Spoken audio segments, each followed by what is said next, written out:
Hoje o dia vai ser massa, pessoal. Meu nome é Diel Siqueira e estamos começando o episódio número 70. Pois é, meus amigos, chegamos ao episódio número 70 para falar de um cara que é extremamente importante para a história da igreja, para a história da defesa de liberdades individuais. O nome dele é William Wilberforce. E para isso, resolvemos chamar a Zilma Lopes, nossa historiadora de plantão, para bater um papinho sobre isso. A nossa amiga que é historiadora, não a nossa historiadora, a historiadora que é nossa amiga, né? Em primeiro lugar, ela é nossa amiga. Mas antes de tudo, eu quero passar alguns recados para você. E Júnior, solta aí a vinheta. E pessoal, eu quero falar aqui para você que tem o desejo de ser nosso mantenedor. Se você está em condições de ser mantenedor mensal, você tem uma opção. Você tem a opção do apoia.se. O Apoia é uma plataforma de financiamento coletivo que ajuda projetos como podcasts, por exemplo, a se tornarem viáveis. Então, se você está com condição, você pode nos ajudar a partir de R$1. Então, vai lá, apoia.se/cuscuzcast e veja qual o melhor perfil que atende à sua necessidade e às suas condições. Mas aí você pode dizer assim, Ediel, eu não tenho condições de ajudar mensalmente. Você tem a opção também de ajudar a gente em toda compra que você fizer na Amazon. Quer saber como? Vai lá no nosso Instagram, lá na bio, tem um link da Amazon. Você clica lá no link, depois vão ter vários links, inclusive o link do Apoia-se. Clica lá, comprar pela Amazon, você vai clicar o link, vai aparecer o site da Amazon, tá certo? Nesse site, qualquer compra, que é o site oficial da Amazon, tá, pessoal? Qualquer compra que você fizer, você vai nos ajudar. Então, parte desse valor vai vir pra gente. Então, vale lembrar, esse valor não é acrescentado nada no valor do seu produto, então você pode comprar qualquer produto, tá certo? Outra coisa também que eu quero convidar você a escutar o nosso... escutar e indicar, né? Você que já escuta e indicar o nosso link no Deezer, o nosso link no Spotify, no Cashbox, e se você tem algum no Google Podcast, ou se você tem alguém aí dentro do seu ciclo de amizade, de parentes, que geralmente não escuta podcast por agregadores de podcast, escuta sim no YouTube, você também tem a opção através do nosso canal do YouTube. E eu quero dar uma informação especial e importantíssima para você. Eu vinha já falando nas últimas semanas que a gente ia lançar o Cuscuzeiro, ia lançar... O que aconteceu? Nós tivemos alguns problemas na nossa estrutura, tá certo? Nosso computador quebrou e a gente está usando um computador emprestado para gravar episódios, inclusive esse aqui que a gente está gravando, tá certo? E a gente está aguardando esse computador ser consertado para que a gente possa voltar a gravar o Cuscuzeiro. O que acontece? A gente não sabe se ele vai voltar legal para a gente editar os episódios do Cuscuzeira. Inclusive já tem 2 episódios gravados, para vocês terem uma ideia, tá certo? Ou se a gente vai ter que comprar um novo computador. Então eu peço para que vocês orem sobre isso. Inclusive é mais um motivo para vocês tornarem-se nossos mantenedores, para que a gente possa viabilizar esse projeto do Cuscuzeira, tá certo? Gente, já falei demais, vamos para o bate-papo aqui no episódio número 70 para falar um pouquinho sobre o William Wilberforce. Zilma Lopes, tudo bom contigo? Tudo ótimo, Ediel. Boa noite, ou bom dia, ou boa tarde para quem estiver ouvindo a gente no horário que você estiver aí no futuro presente, né? Vai ver, a turma escuta até de madrugada, né? Então, isso. Eu já escutei muito podcast lavando prato, dirigindo, Eu então, também. nossa. Pois é. E aí, como é que você tá? Eu tô bem, graças a Deus. Graças a Deus mesmo. 2021 veio aí cheio de desafios, mas com a graça de Deus estamos superando todos da melhor maneira possível. E tem sido um prazer servir a Deus da forma que tenho servido atualmente. Então eu tô bem feliz, assim, grata por tudo. Todas as oportunidades também, inclusive de estar aqui no Cuscuzcast mais uma vez para conversar sobre um tema que eu gosto tanto, que é falar sobre uma pessoa especial, né, importante na nossa história, e também sobre liberdade, sobre abolicionismo. É um tema que me cativa muito. Eu fico feliz por esse convite. Valeu. Olha, gente, Zilma já fez uma pancada de episódios aqui. Ela já falou sobre Susan Wesley. Ela já participou sobre Mulheres na Reforma, a série. Todos os episódios da série Mulheres na Reforma. Tem mais alguns, Zilma? Martin Luther King. Martin Luther King, olha, foi sensacional. Então, todos esses episódios aí Dilma Lopes, tá? Então quer conhecer um pouquinho mais sobre ela também, não só ficar limitado a esse conteúdo aqui, você tem a oportunidade também nesses outros episódios. Vamos lá. William Wilberforce. Quem é o William Wilberforce? Como é que foi a infância dele? E também a conversão, né? O William Wilberforce foi uma pessoa assim, de espírito muito carismático, super comunicativo, e tudo isso se desenvolveu desde a sua infância, né? Ele era filho de um mercador muito rico e neto também de um cara que foi político, prefeito da cidade onde ele nasceu, que foi Hull, lá na Inglaterra. Foi prefeito por 2 vezes, então o William Wilberforce ele teve uma família já muito voltada para essa questão mais econômica e comercial, bem como para a carreira política. Então ele já tinha muitas habilidades que eram desenvolvidas no seio familiar. O pai dele faleceu quando ele tinha 8 anos e ele foi morar com alguns tios que eram protestantes. E aí foi a primeira influência da religião protestante na vida dele, né? Quando ele chegou na adolescência, ele voltou a morar com a mãe e, com o passar do tempo, foi estudar na Universidade de Cambridge, se desenvolveu de forma muito hedonista, digamos assim. Ele não era muito interessado nos estudos, ele vivia uma vida muito voltada para os prazeres, era viciado em jogos de cartas, em apostas, bebidas, mas ainda assim ele se tornou bacharel e mestre em artes liberais em 1788. E aí, como eu te falei, ele era um cara super popular, repleto de amigos, ele tinha uma presença de espírito muito forte, muito intensa. E nessa rede de amigos que ele foi criando ao longo do seu desenvolvimento enquanto jovem, ele fez amizade com o filho do primeiro-ministro britânico na época, chamado William Pitt, que era também o nome desse amigo dele, né? E foi por essa influência que ele decidiu entrar na política. E aí, ambos, tanto ele como o William Pitt, entraram no parlamento aos 21 anos de idade, assim, muito jovens. Eles se tornaram representantes de suas cidades no parlamento inglês e se destacavam bastante pela sua oratória, né, pela comunicabilidade. Então, o início da vida de William Wilberforce foi mais ou menos assim. Esse é um resuminho, né? Mas que mostra pra gente muito bem como era o espírito dele, a personalidade, né, a forma de se comportar e de enxergar o mundo. Em 1784 é que ele vai começando, de fato, a ter uma mudança assim, radical no modo de pensar e no seu comportamento social, né? Ele faz uma viagem para a França, percorre a Europa lá com sua mãe, sua irmã, uma amiga de sua irmã e um jovem chamado Isaac Milner, que foi um professor dele primário e que se tornou depois reitor de uma das universidades mais importantes na Inglaterra. E aí ele descobriu na bagagem de Isaac Milner uma cópia do livro O Começo e o Progresso da Religião na Alma. Esse livro é do autor daquele hino famosíssimo, né? O Happy Day. Olha! Ele ficou super curioso por ver esse livro, que é de Philip Dodry. E nessa curiosidade ele começou a conversar com o Isaac sobre o conteúdo do livro, ao mesmo tempo em que eles analisavam juntos e faziam comparações com o que havia nas escrituras. E aí foi a partir da leitura desse livro que William Wilberforce se converte ao cristianismo. Ele acha isso muito interessante. E engraçado, ele escreveu no seu diário, naquele ano, que essa experiência na leitura do livro mudou completamente a sua forma de ver. E aí vale a pena até destacar um trecho do que ele afirmou, né, no seu diário. Ele disse assim: assim que me compenetrei com seriedade, a profunda culpa e tenebrosa ingratidão de minha vida pregressa vieram sobre mim com toda a sua força. Condenei-me por ter perdido tempo precioso, oportunidades e talentos.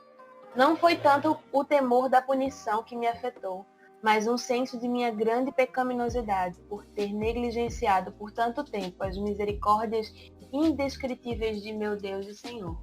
Eu me encho de tristeza, duvido que algum ser humano tenha sofrido tanto quanto eu sofri naqueles meses. Foi assim que ele se converteu ao cristianismo, naquele contexto. Interessante. Interessantíssimo. Você vê, né? A conversão do cara vem junto também com um dever de entender onde é que ele estava e o contexto que ele se encontrava, né?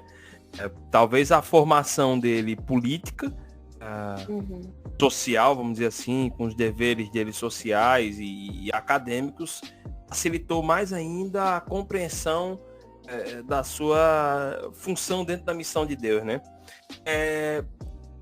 Dilma, é bem interessante isso aí, né? Mas assim, e esse envolvimento, como é que dá esse envolvimento dele com um movimento abolicionista, né? Esse movimento, esse contexto de movimento escravocrata inglês ali, naquele momento ali da vida do Wilberforce? Então, o Wilberforce, ele quando se converteu, logo ele ficou pensando muito se ele deveria abandonar a política. Era o que ele queria, na verdade. Ele pensou em seguir o ministério cristão, né, um pastorado possivelmente. E ele não estava certo de que deveria continuar nessa carreira que ele tinha enveredado, né, antes da sua conversão. Mas ele tinha um amigo que também era clérigo, o John Newton. Ele tinha sido capitão de navios mercantes durante muito tempo, mas abdicou de tudo isso para se dedicar à religião, né? Se dedicar ao ministério pastoral. John Newton foi quem convenceu a William Wilberforce que Deus o queria na política. O seu amigo também, William Pitt, tentou de todas as formas convencê-lo realmente a que ele levantasse essa bandeira do abolicionismo. Porque caso ele não fizesse isso, outra pessoa faria. Essa conversa ficou conhecida e ficou marcada na história de Wilberforce. E o local onde essa conversa aconteceu ficou conhecido como Carvalho de Wilberforce. Foi quando ele realmente tomou a decisão de que a bandeira dele seria o abolicionismo, né? A sua principal bandeira. Ele foi apoiado por John Wesley também, além de John Newton. Olha aí, gente. Falamos de John Wesley recentemente, hein? Recentemente, foi. E falar sobre reforma social na Inglaterra do século XVII e XVIII sem tocar no nome de John Wesley é praticamente impossível, né? Porque ele foi um dos líderes religiosos. Ele foi um incentivador de Wilberforce, assim, maravilhoso. Foi uma das grandes forças que Wilberforce teve para que de fato ele pudesse dar continuidade à sua batalha pela abolição lá na Inglaterra, que não foi uma batalha fácil, não foi uma batalha simples, durou muitos Vou usar o termo que a minha esposa usa, só um adendo, que é muito importante a gente não esquecer disso. Às vezes a gente tem a mania de pensar movimento abolicionista, só os cristãos da Inglaterra ou dos Estados Unidos que lutaram. Aqui no Brasil, houve um movimento abolicionista que parte dele, o movimento abolicionista brasileiro, surgiu de dentro das igrejas. Né? Liderados pelo Robert Calley, o pastor inglês que trouxe a igreja protestante para o Brasil. Tanto que a igreja congregacional fluminense, a igreja evangélica fluminense, né, do Rio de Janeiro, que é a primeira igreja evangélica, né, organizada no Brasil, não aceitava em seu rol de membros escravocratas. Interessante. Inclusive é bom até vocês podem confirmar essa informação no próprio programa que a gente fala sobre o Robert Calley, que a gente fez com o pastor Pedro Silva. Vale lembrar, assim, né? É um movimento que em vários lugares do mundo a igreja, sim, se posicionou contra. Né? Também deu o seguinte, Eliel, esse movimento abolicionista aqui no Brasil, ele é um ressoar desse movimento que se desenvolve com mais força na Inglaterra. Na verdade, os primeiros assopros, digamos assim, do movimento abolicionista ou anti-escravocrata foram nos Estados Unidos, por um pastor puritano também, chamado Samuel, o sobrenome eu não vou lembrar agora, mas quando eu lembrar eu falo. Ele lançou um panfleto anti-escravagista lá nos Estados Unidos, mas não ressoou muito, não teve um grande impacto, digamos assim. No entanto, ele também ainda tinha uma carga de preconceito também em relação aos africanos, né? Porque a gente sabe que tem, historicamente, no cristianismo tradicional, digamos assim, houve uma visão de que os africanos seriam descendentes da maldição, né? De Caim e tal. Sim. Isso é Até muito um dia forte. desse, viu? Tem. Eu quero até fazer meu protesto aqui, Zilma. Uhum. Inclusive, tem pastor aí, deputado. Tá? O nome dele começa com Marcos, termina com Feliciano, certo? Disse isso em post de Twitter. Se ele tirou, é porque ele é fuleiro mesmo, ou ele se arrependeu. Espero que ele tenha se arrependido da besteira que ele falou. Mas já falou isso, tá? Dá uma dica, ó. Mais uma vez a dica. Começa com Marcos, termina com Feliciano. Tá certo? Vamos lá, pode continuar. É um absurdo sem tamanho. A gente em pleno século XXI, né? Tendo noção perfeita, assim, perfeita, mas bem amadurecida em relação à redenção, né? A gente vê de líderes religiosos postagens como essa, né? Desse tipo. É uma vergonha.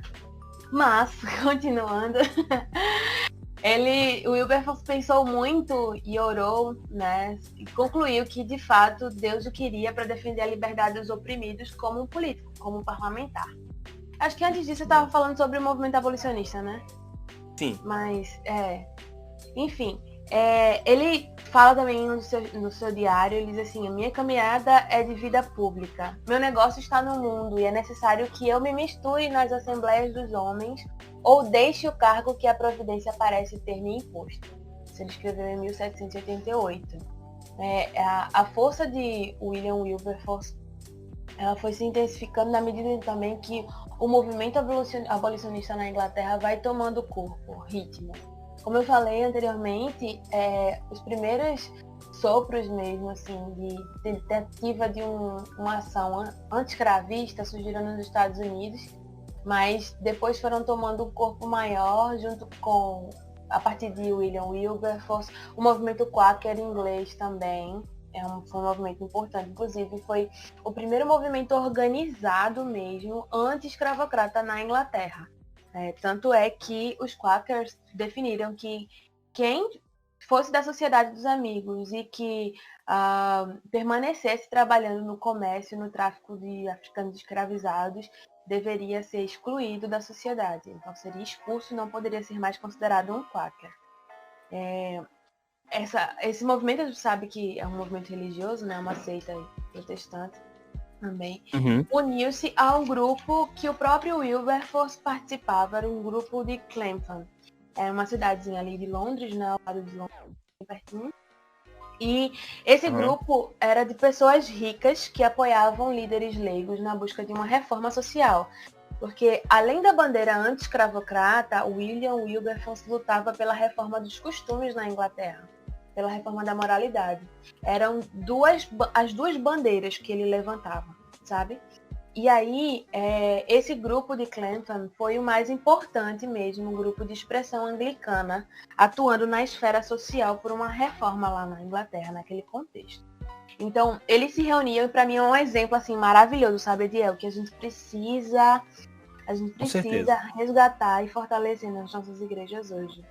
Eles se reuniam para estudar a Bíblia, eles oravam e discutiam os erros e as injustiças do país, não somente discutindo, mas traçando metas de ação para reformar a Inglaterra naquele contexto. Então, não era político para ter manutenção do poder da instituição religiosa, né, Zilma? Não. Parece que falta um pouco disso em boa parte dos políticos do nosso país, né? Falta. Tem que ser políticos para manter a força do eleitorado evangélico, do povo evangélico, do que para entender que ali foi um chamado, né? William Wilberforce me parece que ele era um cara que tinha consciência muito clara de que Deus tinha chamado ele para o serviço público. Né? O espírito público que ele tinha foi dado pelo próprio Deus, né? Quase quase um sacerdócio para ele, né? Sacerdócio para ele, foi um sacerdócio. E inclusive tem um trecho de uma obra que ele publicou aos 38 anos, em 1797. Ele publicou um livro chamado Panorama Prático do Cristianismo Verdadeiro. Foi muito lido assim, por muitas pessoas naquela época. E ele fala exatamente dessa piedade prática, né, que redunda num serviço relevante para a sociedade. Em um dos trechos da obra ele diz o seguinte: Eu compreendo que a marca prática e essencial dos verdadeiros cristãos é a seguinte: que os pecadores arrependidos, confiando na promessa de serem aceitos por Deus mediante o Redentor, têm renunciado e abjurado todos os outros senhores e têm, de maneira integral, se devotado a Deus.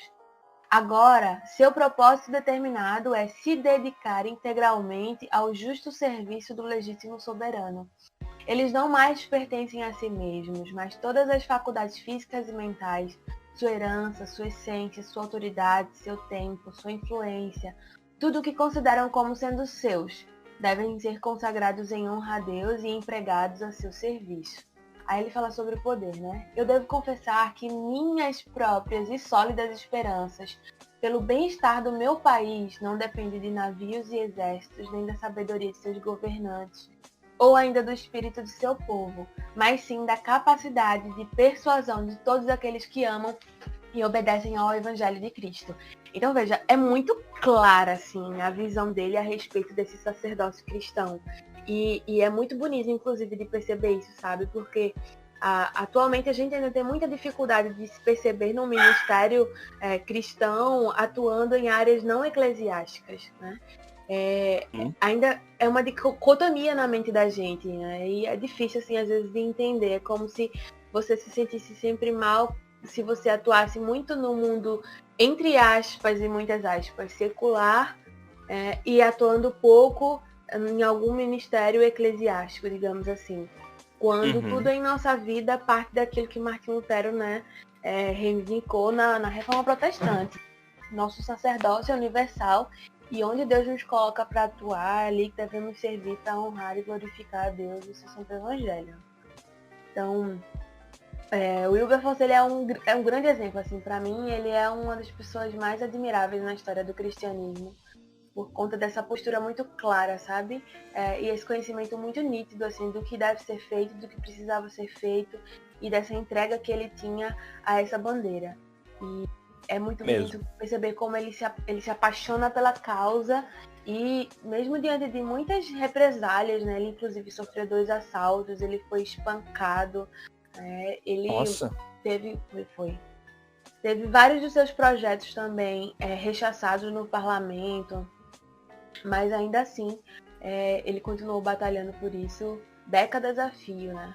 E é tão bonito isso, a providência de Deus na vida dele, assim, e o quanto que realmente Deus usou exatamente para isto, sabe? Ele, depois que ele conseguiu, junto com o movimento abolicionista, né, que foi se consolidando, depois eu ainda vou falar um pouquinho mais sobre isso, mas ele conseguiu primeiro derrubar o tráfico de escravizados. Legal. Foi por partes. Eles não bateram de frente, assim, logo no abolicionismo, sabe? No sistema como um todo. Porque na visão deles, era melhor tentar minar o sistema por partes. Porque quebrando primeiro o tráfico de escravizados, depois seria, entre aspas, mais fácil acabar com o escravismo dentro da Inglaterra. Mas veja que 4 dias depois que ele consegue a última assinatura para a lei de emancipação, ele falece, velho. Tipo, quando sai o decreto de abolição na Inglaterra, né? Anos depois de já ter finalizado o tráfico de escravizados, William Wilberforce falece 4 dias depois. Isso é muito assim, é uma batalha Rapaz, a lei sai. 4 dias depois ele morre. 4 dias após. Exatamente. Nossa, cara. Foi. Arrepiar isso, anos. Porque parece até que ele tava realmente... pra determinar, né, digamos assim. Para isso, né? Isso é uma coisa até interessante você pensar, porque, veja, que o contexto familiar dele o direcionou para isso, né? As amizades que ele teceu ao longo da sua adolescência e juventude, né, o conduziram para esse caminho da vida política e pública. E a própria amizade e o ciclo de líderes religiosos que, com uma visão para a reforma política e social e moral da Inglaterra, também conduzem para essa bandeira. Então, ele, depois que adota essa bandeira para si e segue adiante, ele realmente só terminou o bom combate, acabou a carreira e De sabe, fato. com essa vitória foi. É uma coisa muito bonita, assim, de perceber, né? Bola, cara, eu não sabia desse detalhe. Pode E crer, né? conseguiu isso. Nossa, é como se ele tivesse assim, descansei a minha luta. É, isso é interessante. Fiel? Descansei. Aí, Isso, né? descansei. Descansei minha luta, poxa. Isso aí é.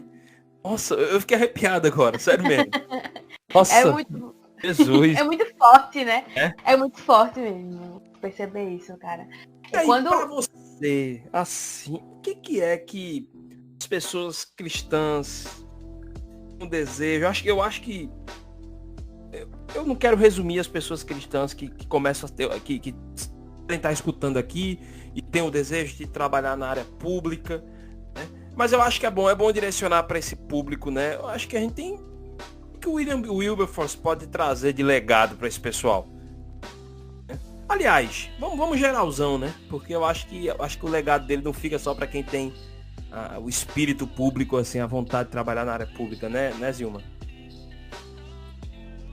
deixa pra gente um ensinamento mesmo de atentar para o chamado de Deus e viver direcionado para um propósito específico, né? O contexto também em que ele viveu fez com que as coisas confluíssem, Deus fez com que as coisas confluíssem para que ele se tornasse esse baluarte, né, em relação à libertação dos oprimidos e tal. Mas o que a gente pode aprender, assim, como fundamental é esse direcionamento claro, sabe? Essa visão clara a respeito do que Deus tinha proposto para ele fazer. Tanto no movimento abolicionista inglês, como também em defesa dos animais. Inclusive, ele também foi responsável pela criação da primeira instituição do mundo focada no bem-estar e na proteção dos animais. Ele lutou também pela reforma moral da Inglaterra, né, contra a pornografia, que na época estava alcançando graus assim, de escândalo terríveis. Ele lutou para o desenvolvimento de escolas para pessoas mais pobres, pela reforma das prisões, assim como John Wesley, né? Então, eu acho que a maior inspiração de William Wilberforce é tudo que ele é, sabe? Depois da sua conversão, assim. A sua postura, o seu pensamento, a sua vida, ele mudou completamente o seu comportamento, né? Foi algo muito visível, ele começou a se tornar muito mais respeitável no parlamento e na vida pública após a sua conversão, porque ele não somente tinha oratória mais, mas ele tinha um propósito muito claro, sabe? E ele trazia essa bandeira não somente com argumento religioso e moral, ele trazia isso com dados estatísticos, né? Com dados relevantes assim, sobre a perda da lucratividade também, digamos assim, dos resultados da produção. Ele estava alinhado com muitos pensadores da teoria econômica que eram anti-escravagistas, apontando que o trabalho escravo não produz tão bem ou não tem a mesma rentabilidade que o trabalho livre, digamos assim. Estava alinhado Talvez com até, né, Zilma? Ele talvez tenha utilizado o argumento aí econômico para ver se mexendo no bolso da turma, a turma Pois se é, sensibilizava, né? e era necessário, porque assim, a maior resistência dos ingleses ao abolicionismo era que a base da riqueza da Inglaterra tinha sido construída também na escravidão, entendeu? Então, naquele momento, abolir a escravatura era impensável, sabe? Impensável. E para a maioria dos cristãos da Inglaterra naquela época, era e era aceitável pensar isso. Porque se a nação estava enriquecendo, estava sendo abençoada, era porque Deus estava aprovando. No máximo que deveria ser feito era tentar evangelizar os escravizados ou tratá-los adequadamente, sem infligir muitas violências ou castigos penosos. Só que só o fato de você suprimir de uma pessoa a sua liberdade, a liberdade da sua vida, de ser dono do seu próprio corpo, isso já é uma violência sem limites, é uma violência psicológica, emocional, né? Como é que você dorme tranquilo, em paz, sabendo que você trata um outro ser humano como propriedade sua? Mas era assim que os ingleses conviviam e, assim, havia uma aceitação geral, né? Por parte, inclusive, dos cristãos. Então havia muitos cristãos que eram anti-abolicionistas. Eles eram a favor do escravismo, porque era rentável. Então, para conseguir derrubar toda como posso dizer, toda essa bandeira, né, essa estrutura, na verdade, que tinha sido consolidada com base no sangue e no suor de escravizados, era necessário ter esses dados econômicos, né, e ter um pensamento econômico bem embasado. E aí vários autores no liberalismo, né, trazem Adam Smith, por exemplo, ele era anti-escravagista, né, e ele apontava claramente isso, que não era producente ter mão de obra escravizada. Nesse contexto também, a Inglaterra estava a pleno vapor na Revolução Industrial, então os modelos de trabalho já estavam se transformando, né? A filosofia também, nesse contexto, estava em transformação. A gente tem figuras como David Hume, por exemplo, que traçava um conceito sobre a benevolência. O que é a benevolência? É o promotor de felicidade. Então, você se torna mais feliz quando você faz mais bem ao outro. Isso foi mudando a mentalidade dos ingleses aos poucos, né? Aos poucos, porque começou-se a perceber que a benevolência e a escravidão não eram compatíveis, né? Então vejam que todas essas linhas vão se entrelaçando. E William Wilberforce, junto com seus amigos do grupo de Clanton, todo mundo do movimento abolicionista, vai costurando todas essas linhas, né? Vai alinhando todos esses argumentos e vão tomando também algumas estratégias modernas de convencimento das massas. Nessa época o movimento feminista também já estava se levantando, né? E aí a gente vê que a estratégia de passeatas, de cartazes, de ampla divulgação na imprensa sobre o movimento abolicionista, sobre os maus tratos que ocorriam dentro dos navios negreiros e dentro das casas dos senhores, entre aspas, né, maus, digamos assim, começa a ser divulgado. E até um caso muito icônico de um navio Zong, se tornou um escândalo assim, moral na Inglaterra, em que o capitão do navio lançou ao mar 139 escravizados que estavam sendo levados para a Jamaica, somente para ter acesso ao seguro de vida desses africanos. Então, Nossa. Isso causou, ele lançou vivo assim no mar, no meio do Atlântico, e isso foi um escândalo, assim, foi uma da gota d'água, né? Naquele contexto ali, para fazer com que as pessoas mudassem sua mentalidade e a sua posição em relação à escravidão na Inglaterra. Então, aos poucos, essa mentalidade vai se transformando. Agora isso a gente está falando de décadas, tá? 4 décadas, assim. Então, foi um trabalho incansável, ao mesmo tempo hipercansativo, né? Extremamente perigoso, mas Deus atuou com muita fidelidade na vida de Wilberforce e dos outros cristãos, né, que se levantaram nesse ministério para libertar a vida de todas essas pessoas que foram oprimidas, não somente na Inglaterra, mas também em todas as outras nações do mundo.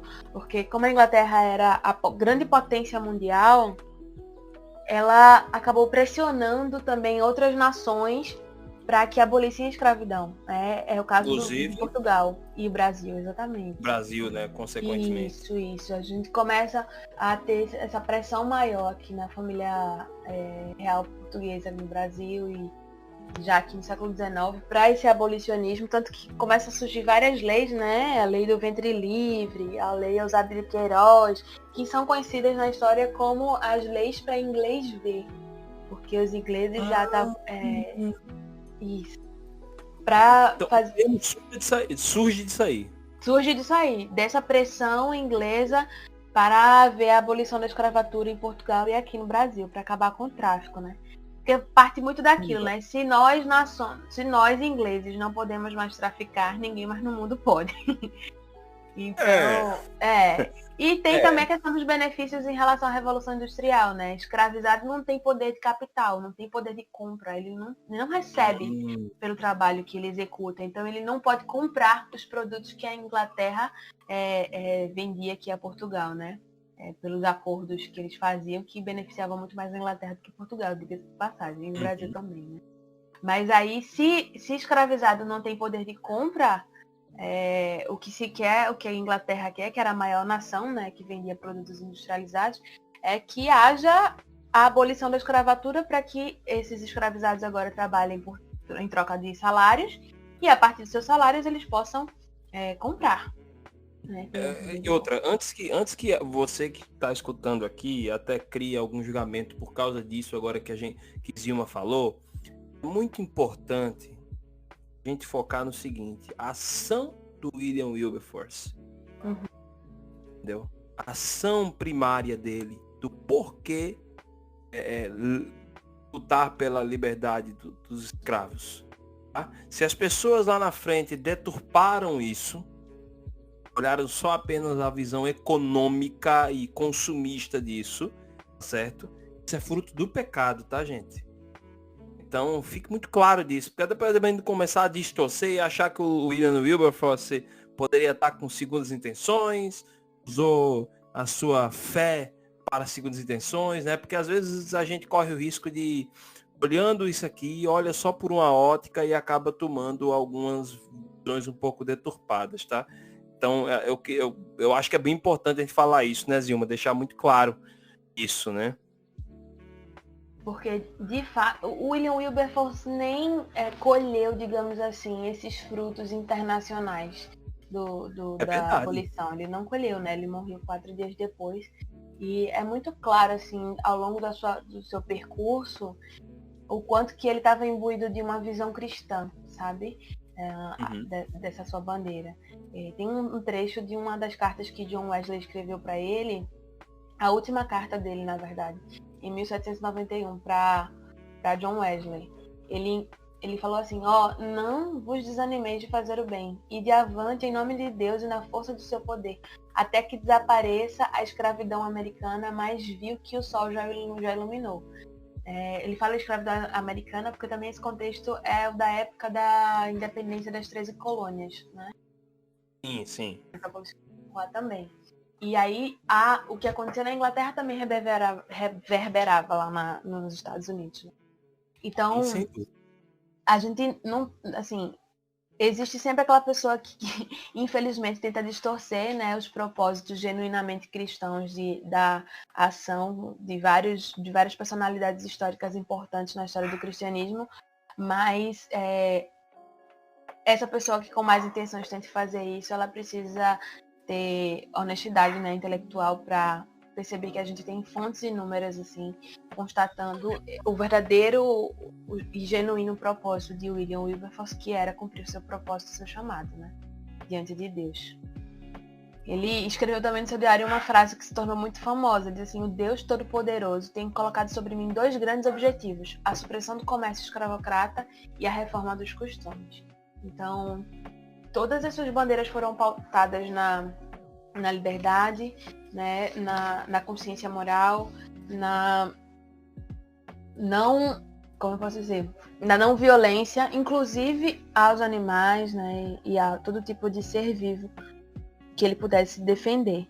Então a gente não tem brecha, sabe? A não ser que seja muita desonestidade mesmo intelectual, para realmente pensar que o William Wilberforce teve segundas intenções nessa pauta, né? Então, mas assim, é muito importante que a gente realmente faça esse adendo e essa ênfase, né? Porque infelizmente a gente tem uma história esquerdista, digamos assim, não sei se eu gostaria de usar essa palavra, mas imbuída de uma ideologia ateísta, né, digamos assim, que procura desvalorizar e descaracterizar toda a ação cristã, né, achando que foi por questões simplesmente econômicas ou interesseiras, né? Como a gente já ouviu falar de Martim Lutero, por exemplo. Lutero só queria a reforma protestante porque ele queria terras, né? É muito pequeno pensar assim, sabe? É muito pequeno. Pois é. Olha, Zilma, vamos para dicas culturais. Eu acho que tem muita coisa interessante aí para se falar sobre o tema, né? Tem muita gente aí que acho que deve estar inspiradíssimo pela história do William Wilberforce. Eu tô, por exemplo. Tô afinzão aí de ver algumas coisas aí que possam me ajudar Eu pensei em trazer duas indicações. Uma é de Pedro Dulce, não é exatamente sobre William Wilberforce, mas é um livro muito, muito bom, chamado Fé Cristã e Ação Política. A relevância pública da espiritualidade cristã. Nossa. Ele é muito bom, esse livro. A escrita do Pedro Dulce é muito, muito boa, sabe? Fluida.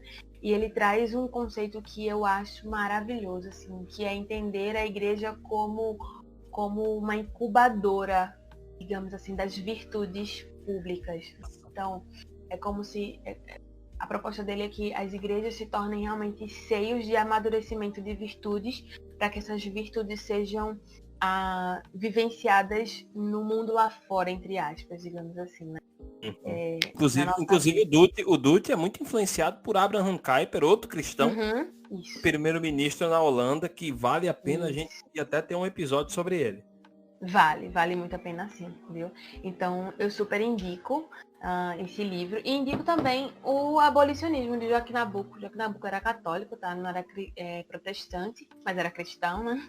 Era católico aqui, pernambucano. E ele escreveu um livro muito bom. Na verdade, ele tem várias obras interessantes, né, do liberalismo aqui. Ele foi super abolicionista, todo mundo sabe. E esse livro que eu quero indicar é o livro O Abolicionismo, de Joaquim Nabuco, né? Uma edição de bolso, que inclusive tem da Vozes de Bolso, uma edição legal. Então, Falei um dia, né? Dá, dependendo do seu ritmo de leitura, dá. São 210 páginas. Depende do seu ritmo de leitura, consegue sim. E é uma leitura que dá para você compreender a mentalidade do movimento abolicionista aqui no Brasil, que, vale salientar, é um movimento muito esquecido pela ampla maioria das pessoas, né, a mídia. A gente só lembra de abolicionismo quando fala em Zumbi dos Palmares, e na verdade Zumbi foi um ex-escravizado escravocrata, né, que cometeu muitos crimes e atentados aos direitos humanos dentro do Quilombo dos Palmares. A gente tem uma série de fontes aí a respeito disso.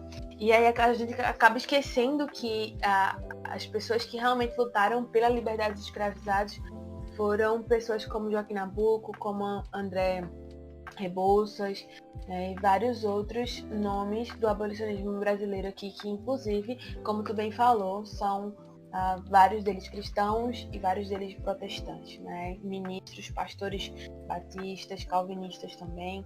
Aqui a gente precisa resgatar os nomes dessas pessoas, resgatar essa história, atuação em prol da libertação dos escravizados. É algo que a gente inclusive poderia depois amadurecer aí numa série, talvez, não sei. Mas fica a dica. Certo. Pessoal, eu queria indicar um filme e que depois eu fui lembrando que eu já assisti esse filme.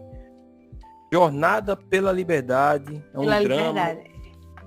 2006, o nome original é Amazing Grace. Acho legal esse nome original, sabe?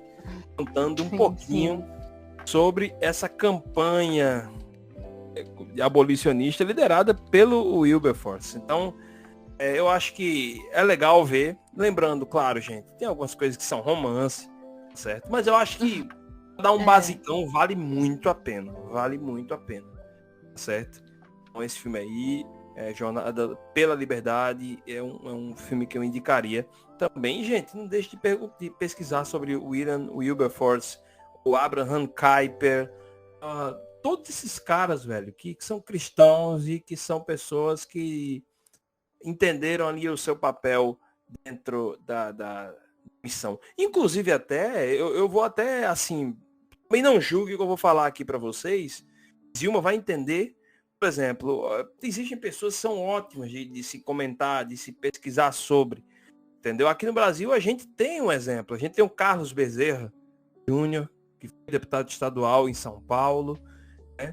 Que é um cara que tem trabalhos relevantes, está aí na ativa. Então, se vocês quiserem pesquisar, Carlos Bezerra Júnior é um cara cristão, político, entendeu? Que tem feito seu trabalho ali, né? Pode ter coisas que a gente discorde dele no campo ideológico? Pode.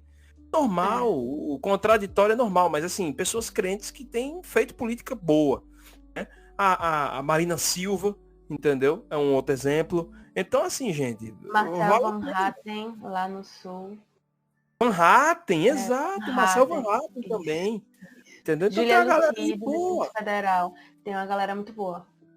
Entendeu? Tem uma galera aí que é bom vocês começarem a olhar assim, gente que é sério e gente que é cristão.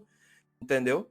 Então não acho que a gente falou aqui da bancada dita evangélica, essa galera não é nem da bancada evangélica, para vocês terem uma ideia. Certo? Pra vocês terem uma ideia, esses políticos não fazem parte de bancada evangélica. Tá? São evangélicos, mas não fazem parte. Por quê, hein? Deixo no ar aí para que vocês pensem e reflitam sobre isso. Certo? Então, é bom. É isso. A gente tem que pegar os exemplos bons e exaltar, sabe? A gente falou aí do Van Hatten, que é um cara mais à direita, da Marina, que é mais à esquerda. Então, para ninguém achar que a gente tá pesando aí para ninguém, só né? Para um lado. Só para um lado. Não é isso o caso, tá, minha gente? Por favor. Então, a gente tá sendo assim buscando ser muito equilibrado aqui no Cuscuzcast para falar sobre isso, tá certo? A gente tem gente crente aí falando sobre política, se preocupando sobre isso. A gente já entrevistou um cara aqui, o Matheus, da Arcap, e o cara é um cara sério, velho. Cientista político falando sobre cristão e política. A gente tem o Valber, que também já deu entrevista aqui em algumas ocasiões, que é um cara que se envolveu com movimentos políticos e que é um cara super correto, e porque eu conheço, é amigo da gente, então, assim, é um cara ético demais, entendeu? Entende lá seu papel dentro da militância política lá, do partido que ele faz parte, do movimento, enfim, não vou citar, mas ele tem lá, ele entende o seu papel ali dentro. Eu tenho outros irmãos que são exemplos aí, amigos que têm se envolvido de maneira saudável. Então, dá pra gente... há uma luz no fim do túnel, pessoal. Certo? Sim. A gente não tá aqui querendo defender crente vota em crente, até porque eu sou bem contra isso. O Cuscuzcast é bem contra isso. Zilma também. Crente não tem isso, não. Crente vota em crente. Pelo amor de Deus, gente. Há uma série de motivos para não se pensar assim. Mas se a gente sabe que tem cristãos que estão aí fazendo trabalho legal, não, né? Não por serem da mesma fé, e sim pelas pautas que ele defende, se são alinhadas com o que eu entendo ser o melhor da sociedade, que é laica, certo? Isso. Fique bem claro isso. Zilma. Ideias, princípios e valores, né? É isso que não Pois é. Zilma, obrigado, mais uma vez aí. Eu que agradeço. Bate-papo. Eu que agradeço. Para mim é sempre um prazer estar aqui no Cuscuzcast, conversando sobre esses temas e essas personalidades que eu tanto admiro na história. Então, para mim, é uma grande satisfação, sabe? Que pode contar comigo aí sempre, Eliel. Tamo junto. E é isso aí. Pessoal, estamos terminando o episódio número 70 do Cuscuzcast. Espero que vocês tenham gostado. Se vocês ouviram até o final, muito obrigado pela paciência. Espero que vocês não tenham ficado chateados com nada que a gente aqui falou e que venha a se sentiram ofendidos. Não foi a intenção, então já peço desculpas, certo? Mas também se tem alguma coisa que você não concordou, mas que você quer compartilhar com a gente, ou saber assim, ó, Ediel, isso aí ficou meio estranho, eu não entendi, me explica aí. Eu vou ter a alegria e a honra de falar isso com vocês, assim, de trocar uma ideia. Estamos aqui para isso, essa é a intenção do Cuscuzcast, informar e proporcionar o melhor conteúdo possível para vocês. A gente tá tentando. Eu sei que tem muita gente gostando, certo? Que bom. Vamos lá. Até a próxima semana, gente. Deus abençoe e um cheiro para todo mundo. Esse podcast foi editado por Cuscuzcast.